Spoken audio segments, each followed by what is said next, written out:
Kalau kita tahu rahasia YouTube, tangi turu sampai turu maneh di video di konten dilebokno YouTube. Karena rahasianya adalah setiap video itu menghasilkan moni-moni. Yang kita tinggal tidur aja moni itu bergerak. Kalau itu public figure. Public figure itu hiburan artis, pejabat, intelektual, ustadz, ngono-ngono lah, semacam ngono lah. Ya tidak apa-apa lah, kita kan bukan siapa-siapa. Ya semoga apa yang kita buat daripada video-video itu Allah kasih nilai-nilai manfaat sehingga bisa ditonton sama orang, sehingga bisa menjadi jalan rezeki untuk kita.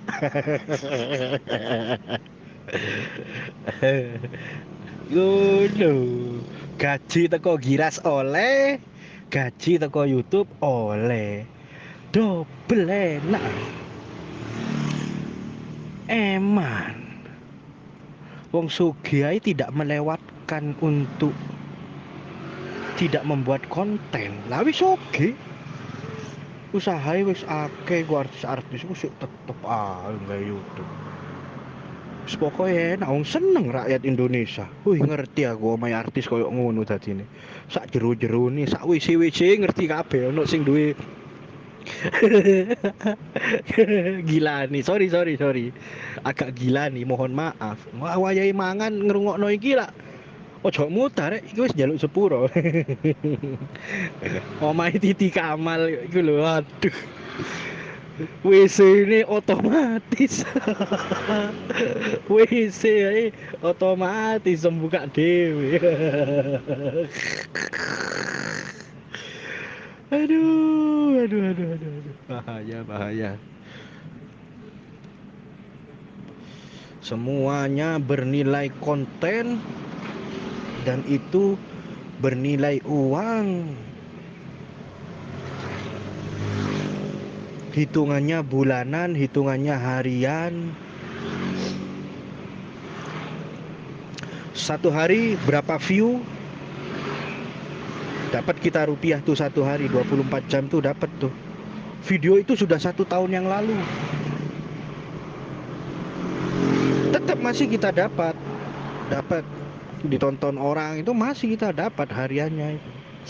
Bulanannya kita dapat. Asalkan kita tidak berhenti upload YouTube selama 6 bulan gitu loh. Jadi kalau kita tinggalkan gitu ya, 6 bulan kita tinggalkan gitu,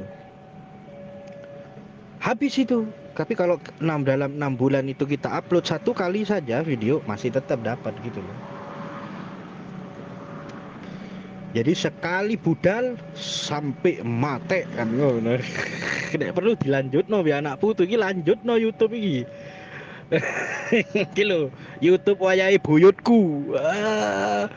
Ngono iki jamane buyutku iki lho. Kaline sik luas. Saiki aku cicite kaliye wis entek.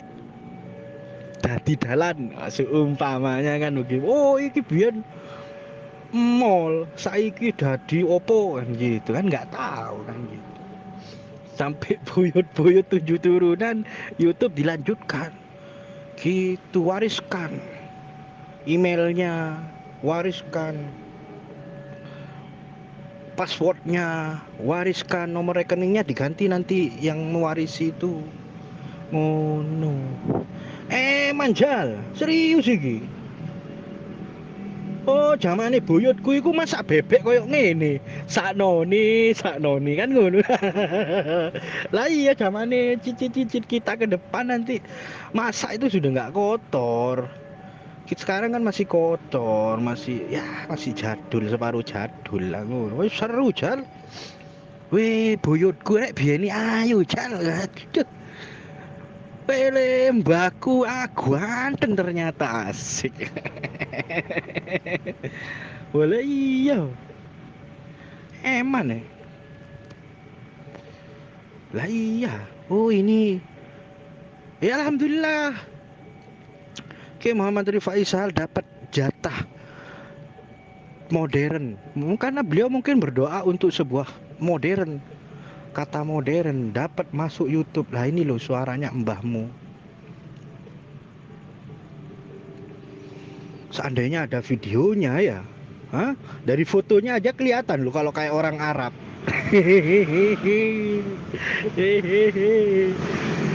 Kon sik gak percaya ta ono keturunane Sayyid ngono. Ah, ketinggalan zaman weh. On teliti menurut analogi, menurut anatomi fisik seseorang tuh ketemu dia keturunan siapa kemana. Dari pandangannya lho, kok irunge mancung ngono. Ono wong Madura mancung koyo ngono. Ndak iso, pasti ono keturunan Arabe. Iya. Cuman kan nggak boleh kita itu membanggakan nasab tanpa menirukannya, tanpa berbuat semisal itu. Mbah Buyut berjuang soro tirakat bengi gak pernah turu sembayang ndongakno wong akeh, kita ngorok. Lah gak gampang. Lah iya.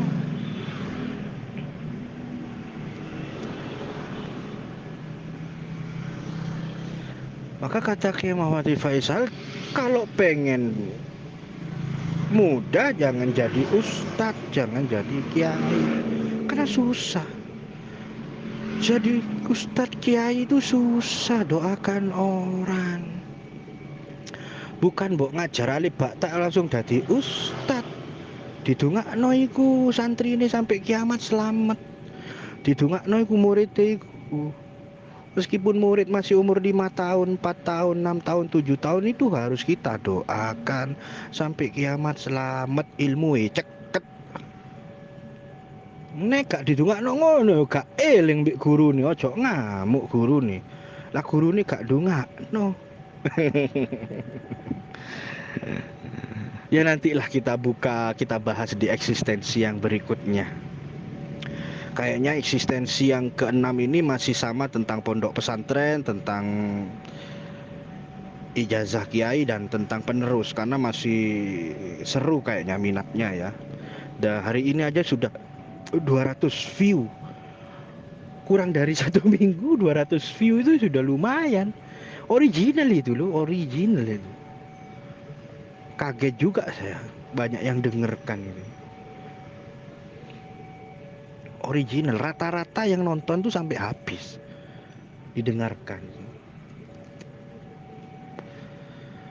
Ya karena memang kita seolah-olah tidak tahu sejarahnya pondok pesantren. Mbah Hadratus Syekh Kiai Haji Mbah Khalil Bangkalan punya ilmu banyak, pulang ke Bangkalan bikin pondok, yo bangunannya ndak ono, santrine juga ndak ada, tapi tetap namanya ya pondok.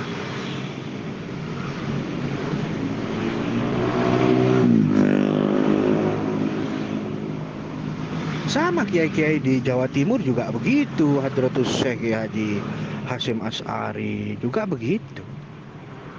Atau rumah sendiri beliau dibuat sebagai tempat belajar mengajar, atau mengajak warga sekitar masyarakat membangun musola, bilik-bilik musola atau membangun masjid.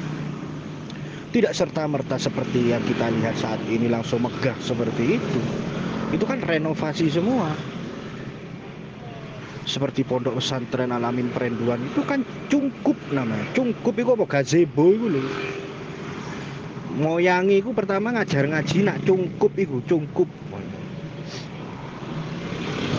Kemudian cungkup itu diadopsi oleh generasi ketiga.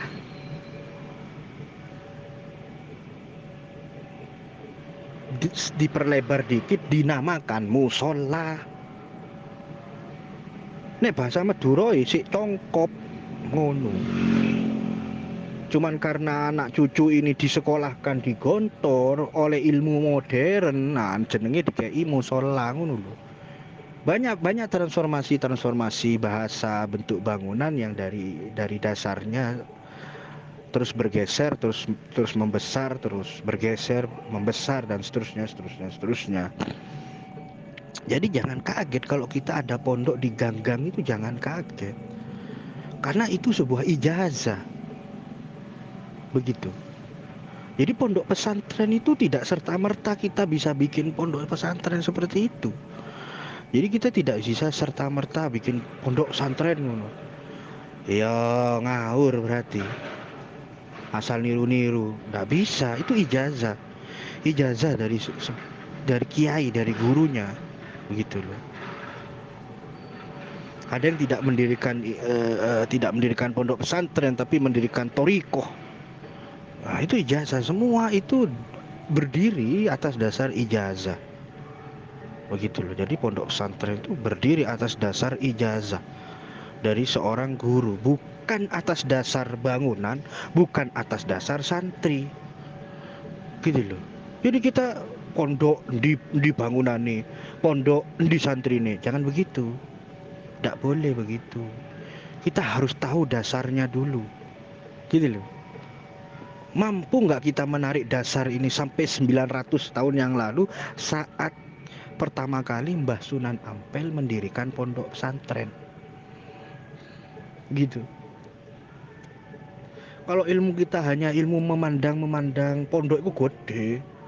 Masa pondok no gang-gang. Kudu guyu aku.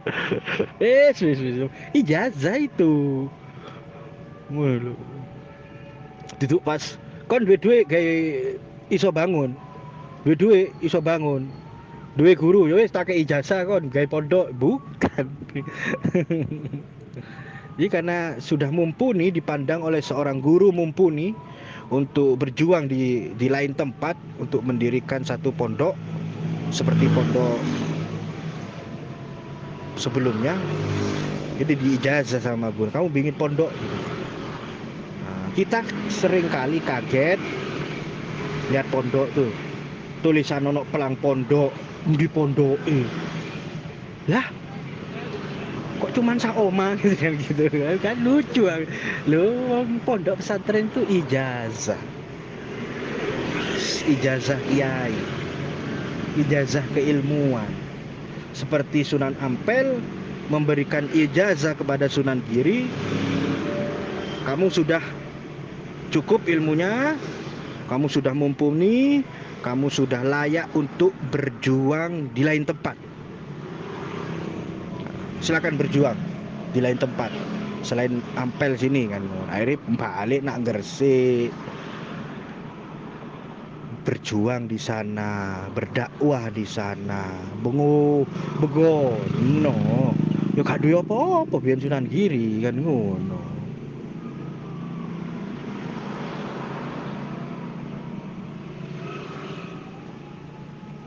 Kalau Sunan Ampel diberi wilayah oleh kerajaan Majapahit. Kenapa diberi wilayah? Kenapa Sunan Ampel itu diberi wilayah, dipanggil dari jauh? Ibarat kata tanda kutip dipanggil oleh Majapahit, dipanggil oleh kerajaan Majapahit. Sunan Ampel itu, Raden Rahmat itu, Rahmat lah nganggep, dipanggil atas saran bojoe. Ngono lho. Aku duwe ponakanku iki pinter. Insya Allah wong beling-beling iku berubah. Pada zaman kerajaan Majapahit saat itu, kerajaan Majapahit ini sedang ujiannya itu apa? Satu wilayah iki perjudian kabeh, pelacuran kabeh, pokoknya sing elek-elek pokoknya. Ngono lho. Atas sarane bojoe iku lah BBE Rahmat iku diceluk. Aku gelem. Tapi syaratnya siji, lebokno aku dadi keluarga raja. Ben aku iki yo dipandang. secara politis, bahasa politisnya begitu. Maka Pak Rahmat ini diberi titel Raden Rahmat ngono. Akhirnya berjuang. Raden Rahmat Rahmatullah Sunan Ampel itu bukan ditaruh di wilayah suci. Bukan ditaruh di wilayah suci. Sunan Ampel itu ditaruh di wilayah yang paling bocat sak Jawa Timur. Angel, angel, angel.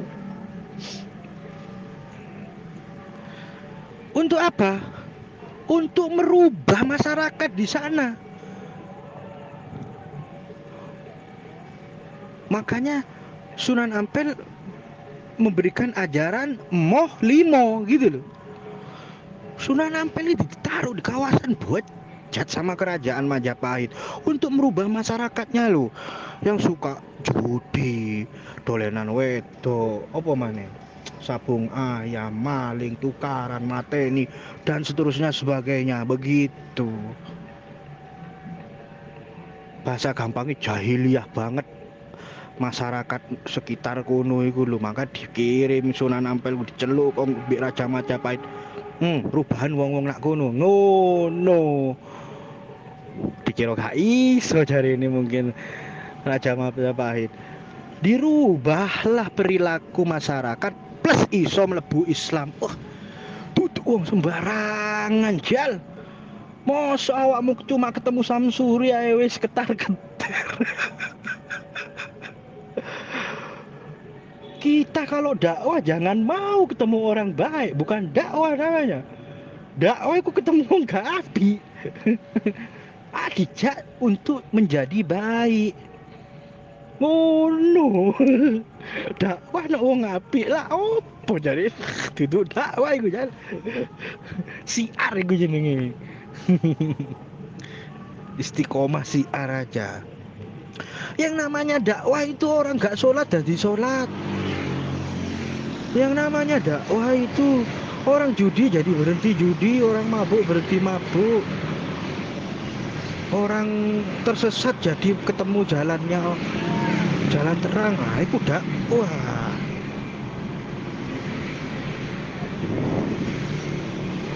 Dakwah wis ono masjid api. Wis sering nak masjid. Dakwah iku ya arek enom rajin ndok masjid iku dakwah iku. Salut aku. Gak ono sing nyeluk kiai, aku dhewean sing nyeluk kiai. Wong tak kok nyeluk kiai kabeh ya. Nek sampai arek-arek enom umur selawe sampai 30 rajin nak masjid. Gak kira iso. Karena memang niatnya bukan dakwah. Niatnya kan nyari amplop. Dibuat jadi kerjaan kan. Dibuat gaya-gayaan. Aku ngajar wong. Kon kudu sopan aku. Kudu salaman, cium tangan. Kudu. Jadi ustadz ini ibarat wakil Tuhan dah. Kiai ini wakil Tuhan dah. Bukanlah. Kiai, ustadz, Gus itu turun semua, terjun, temui pemabuk, temui pembunuh, temui penjagal, temui perampok, temui pencuri, temui orang-orang yang di klub-klub malam itu.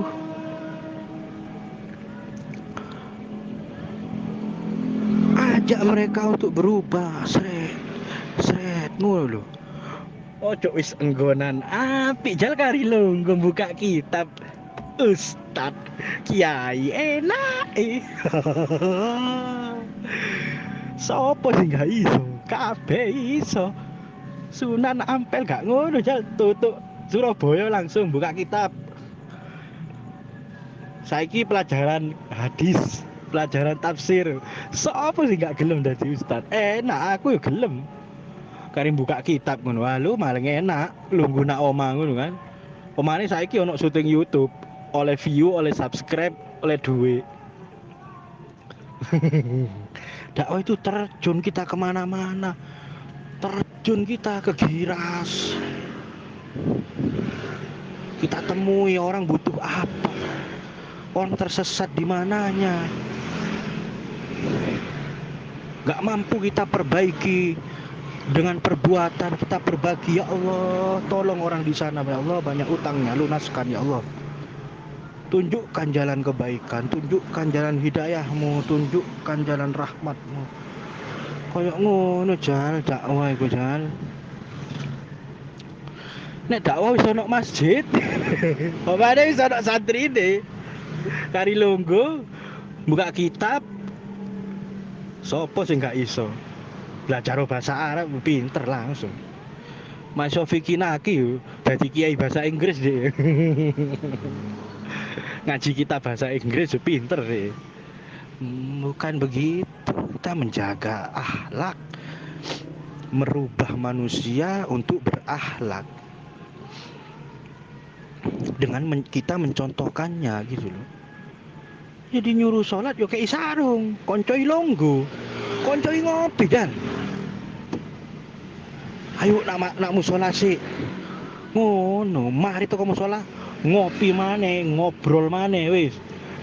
Ngono kan. Udah cuman no speaker mic halo sholat gak sholat masuk neraka, gak soro Jal kayak piye. Aduh, bengine sembayang tirakat kiai ini didugakno ya Allah. Masyarakat di Nyamplungan ini yang sering digiras-giras itu kalau denger adzan itu biar pas kebuka gitu dikasih hidayah mau sholat itu cuma 5 menit aja balik ngopi mana main apa main game. Lah judi kan. Jadi judi tetaplah judi meskipun dia ditaruh di mana saja kan gitu. Itu susah. Tadi duduk ustad iku iso mimpin tahlil, iso mimpin yasin, iso mimpin marhabanan. Keplek, apal no ae Jal gampang. Gampang iku.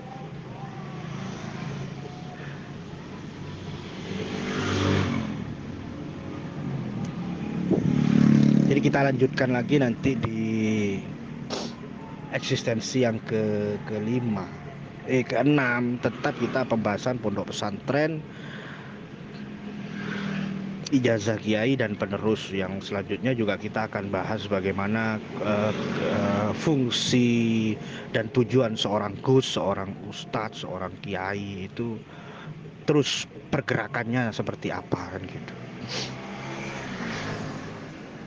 Dan bahwa yang paling utama adalah seorang gus, seorang ustadz, seorang kiai harus berhimpitan, harus mepet, harus dempet, harus ngejar terus tempat-tempat negatif.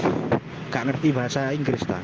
Tempat negatif, tempat bejat, cari ini wong lho. Tempat yang gak baik itu harus dipepet terus bendino. Duduk dipepet anu tablik akbar jerit-jerit gak berubah Jal. Jaan lunggu mangan opo rek? Wes ayo tak tukok. Ditukokno kiai rek. Oh iya ono dungane iki. Rek ditukokno kiai sego opo rek? Kari mele iki. Ayo ditukokno ta budal nang nggone restorane. Ngono, dadi kiai dhewe simpen to duduk kiai Jal. Gitu ki lho, aku duwe ombean enak iki. Wis jos. Wis tak enak iki. Asal maca bismillah. Nek maca bismillah enak iki meski jos. Ngoten kiai. Wah, wis tak bismillah yuk. Akhirnya orang-orang yang diprasangka negatif akan berbicara bismillah. Kan begitu. Allah yang akan merubah. Tapi kita sebagai gus, sebagai ustadz, sebagai kiai harus mendekati daerah-daerah negatif karena di sanalah dakwah yang sebenarnya. Di sana lahan sebenarnya mereka yang harus mendapatkan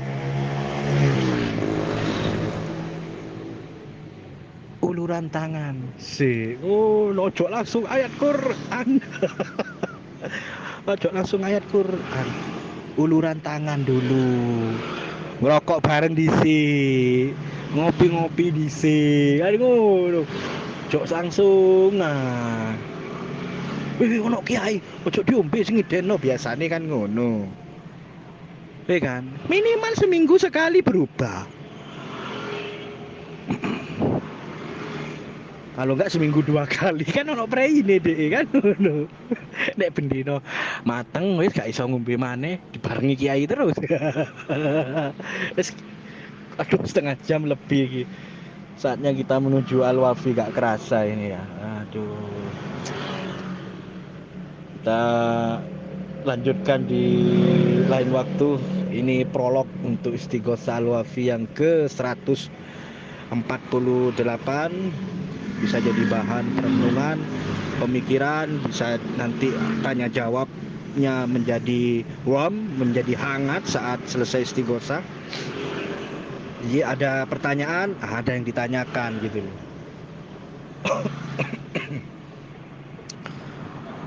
Selalu kata maaf dikedepankan dari setiap ucapan yang tidak nyaman,